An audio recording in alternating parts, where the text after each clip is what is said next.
ពាក្យថាភ្លើងភ្លឺក្តៅពីទឹកទៅធម្មតាព្រោះធម្មជាតិដាក់តែងបានចាភ្លើងឆាប់ឆេះរលត់ដែលត្រង់ទឹកពេលណាភ្លើងតណ្ហាឆេះមិនរលត់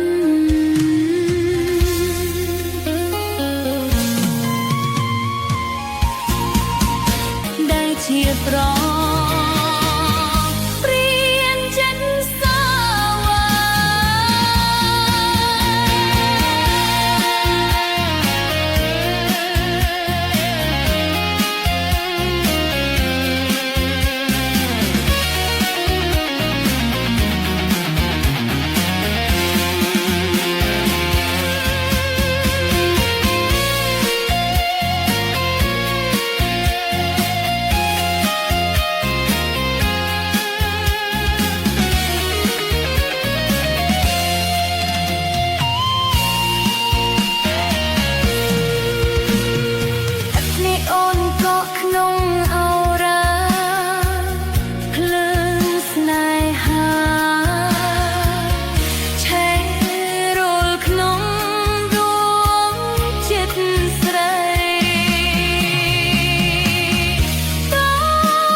រូបបងនេះជាព្រាននារី